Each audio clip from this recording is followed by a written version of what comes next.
Zero টলারেন্সের কথা বলে আরেকদিকে আবার তারাই তাদেরকে পৃষ্ঠপোষকতা করে। ওবায়দুল কাদের বড় বড় কথা বলছেন, শেখ হাসিনা সাবধান না, দুর্নীতির বিরুদ্ধে ব্যবস্থা নেন, এই সেই। কি করেছেন? কি করেছেন? কয়জনের বিরুদ্ধে ব্যবস্থা নিয়েছেন? আপনাদের লজ্জা করে না? বিএনপি 15 বছরেই সেই ক্ষমতা ছেড়েছে 2006 সালে। আজকে 7 থেকে আজকে পর্যন্ত কত বছর? প্রায় 18-20 বছর হয়ে গেছে। তারপরেও যে কোনো ঘটনা যখন আলোচনা আসে বলে ওইটা নাকি বিএনপি করছে, এটা বিএনপির দায়। এবং মানে বিষয়টা দেখেন, বাংলাদেশের টেলিভিশন পত্র পত্রিকাও মির্জা ফখরুল সাহেব বিএনপির মহাসচিব, বিরোধী দলীয় প্রধান নেতা, তিনি সরকারের দুর্নীতি, লুটপাট, দুঃশাসন নিয়ে বলবেন, মিডিয়া ওইটা প্রচার করবে। ওইটার কাউন্টারে আবার ওবায়দুল কাদের কি বলছে, একেবারে ফালতু কথা, সেগুলো আবার পত্রপত্রিকার হেডলাইন করা লাগে যে ওবায়দুল কাদের বলেছেন বিএনপি আমলে দুর্নীতিবাজদেরকে রক্ষা করা হয়েছে। আরে ভাই, বিএনপি করেছে 20 বছর আগে। 15-16 বছর ধরে রাষ্ট্র চালাচ্ছে এই জবর দখলকারী আওয়ামী লীগ। 20 বছরের সাথে বর্তমান পরিস্থিতির তুলনা হবে? তাহলে আপনারা কেন এই ওবায়দুল কাদেরের ফালতু কথাই বা হেডলাইন করছেন, প্রচার করছেন? নতুন কিছু থাকলে সেটা প্রচার করেন। আজকে 4 জন এমপির কথা বের হয়ে এসেছে মালয়েশিয়ার সিন্ডিকেটের সাথে। আমরা দেখতে চাই ওবায়দুল কাদের এবং ওবায়দুল কাদেরের সরকার এই 4 জন চোর, দুর্নীতিবাজ, আদম ব্যবসায়ী এমপির বিরুদ্ধে কি ব্যবস্থা নেয় আমরা দেখতে চাই, জনগণ দেখতে চাই। এবং শ্রমিক অধিকারকে বলবো, এই 32,000 শ্রমিকের সাথে যোগাযোগ করুন, তাদেরকে সংগঠিত করুন। এই 4 আদম ব্যবসায়ী এমপির বিরুদ্ধে যদি ব্যবস্থা না নেয়, আমরা এই ভুক্তভোগী শ্রমিকদেরকে নিয়ে ওই আদম ব্যবসায়ীর 14 গোষ্ঠী উদ্ধার করবো। ওর কোথাও অফিস, বাড়ি, গাড়ি, প্রপার্টি আছে, সেটা আমরা উদ্ধার করব। কারণ অনেক প্রতিবাদ করেছি, প্রতিবাদ করছি, প্রতিকার হচ্ছে না। আর এবার শুধু প্রতিবাদ করলে হবে না, প্রতিরোধ করে তুলতে হবে। মালয়েশিয়ার শ্রমবাজার এই সরকারের আমলেই 3 বার বন্ধ হয়েছে, 3 বার। সর্বশেষ 2018 সালে বন্ধ হয়েছে।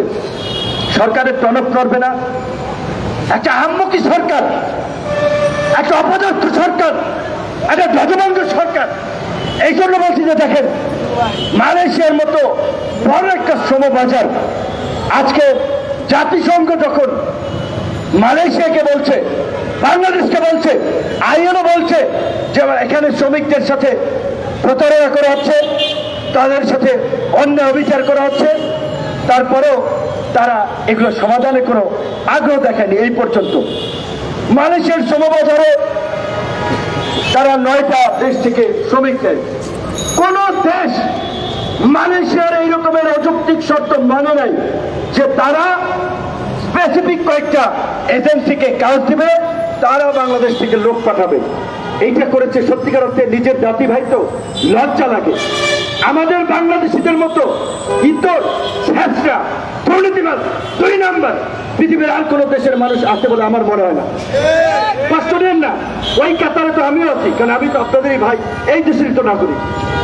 এই যে সেই ভদ্রলোকের কথা উঠে এসেছে, একজনের নাম, তিনি বাংলাদেশি বংশোদ্ভূত একজন লোক। তিনি ওইখানের কিছু দুর্নীতিবাজ মন্ত্রী এবং কর্মকর্তাকে ঘুষ, টাকা পয়সা দিয়ে তিনি ম্যানেজ করেছেন, একটা সিন্ডিকেট তৈরি করেছেন।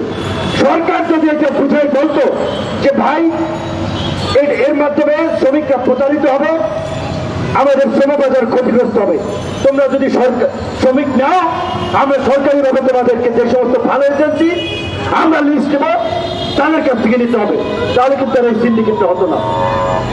মধ্যপ্রাচ্যের শ্রমবাজার, মধ্যপ্রাচ্যের সব কয়েকটা দেশে বাংলাদেশে আলেমদের খুব সম্মান, ইমামদের খুব সমীহ করে তারা, বাংলাদেশ থেকে তারা ইমাম নিতে চায়।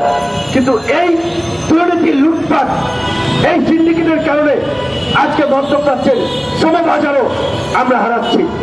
মধ্যপ্রাচ্যের প্রত্যেকটি দেশে ভারত থেকে আলু, পটল, ঝিঙে, কাঁচামরিচ, মূলা, করলা যায়।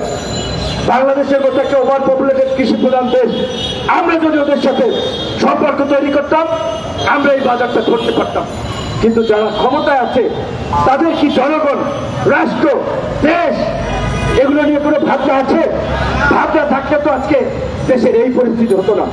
একটা দেশের পুলিশ প্রধান, সেনা প্রধানের বিরুদ্ধে এই ধরনের অভিযোগ আসার পরেও সরকার কোনো ব্যবস্থা নেয়নি।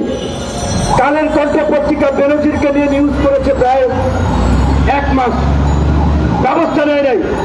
যখন আমেরিকা দুর্নীতির জন্য কুখ্যাত জেনারেল আজিজের উপরে নিষেধাজ্ঞা দিল তখন সরকারের কানে পানি গেছে, তারা বুঝেছে না ব্যবস্থা এখন নেওয়া লাগে। কারণ আমেরিকা কিছু শর্ত দিয়েছে, তোমরা যদি ব্যবসার পরিবেশ উন্নতির ক্ষেত্রে দুর্নীতির প্রতিবন্ধকতা দূর না করো, এই লোকগুলো তোমাদের দুর্নীতির সবচেয়ে বড় সিন্ডিকেট তৈরি করেছিল, দুর্নীতিকে বিস্তার করতে করেছে, তাদের বিরুদ্ধে ব্যবস্থা নিতে হবে। এখন আমেরিকাকে খুশি করার জন্য, আমেরিকার সাথে বিরোধ করার জন্য সরকার মূলত দুর্নীতির বিরুদ্ধে কিছু কথা বলছে, গরম গরম কথা বলছে, না হলে এটা বলতো না।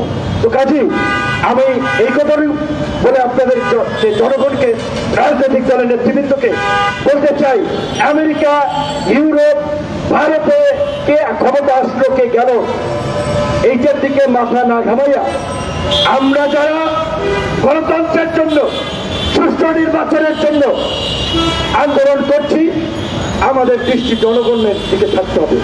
জনগণকে ফোকাস করে আমাদেরকে এগিয়ে যেতে হবে। বিদেশিরা তাদের স্বার্থের জন্য দেন দরবার করবে, বিদেশিদের সাথে আমরা বিরোধী দল কিছু দিয়ে পারবো না, কারণ আমরা ক্ষমতায় নেই। কাজী বিদেশিদের আশায় না থেকে জনগণকে নিয়ে জনগণের দাবিতে রাস্তায় নামতে হবে। আমাদের আজকের এই কথা পরিষ্কার, শ্রমিক অধিকার পরিষদের ভাইরা একেবারেই সরকারের উপকার করার জন্য রাস্তা নামতে আমি যদি মনে করি, কারণ সরকার তার এমপিদের বিরুদ্ধে ব্যবস্থা নিতে পারতেছে না, পারবে না, নানান ধরনের চাপ। তো শ্রমিক অধিকার এই যে প্রতিবাদ করেছে, এখন অন্তত ব্যবস্থা নেন। আর যদি ব্যবস্থা না নেন আমরাও দেখে ছাড়বো এই দুর্নীতিবাজদের আশ্রয় দৌরত্ব কতদূর পর্যন্ত। আমি শ্রমিক অধিকার পরিষদ এবং আমাদের অন্যান্য অধিকার পরিষদের ভাই বন্ধুদেরকে অনুরোধ করব, যেভাবে দুর্নীতির ভয়াবহতা বেরিয়ে আসছে, দুর্নীতির বিরুদ্ধে আপনারা সরব হন। প্রত্যেকটি জেলা উপজেলায় এই দুর্নীতি নিয়ে প্রতিবাদ করুন, মানুষের সামনে তুলে ধরুন, এই লুটেরাদের চেহারা উন্মোচন করুন। এই দুর্নীতির আন্দোলন থেকেই প্রতিবাদ পতনের আন্দোলন হবে। শুধুমাত্র 3 তারিখ দিয়ে সরকার পতন আন্দোলন হয় না, প্রাচীর শাসনের অবসান ঘটানো যায় না। এই ধরনের সামাজিক জনসম্পৃক্ত ইস্যুকে জনগণের সামনে নিয়ে যেতে হবে। অন্যান্য রাজনৈতিক দলগুলোর প্রতিও সেই আহ্বান জানিয়ে আমার বক্তব্য শেষ করছি। আল্লাহ হাফেজ।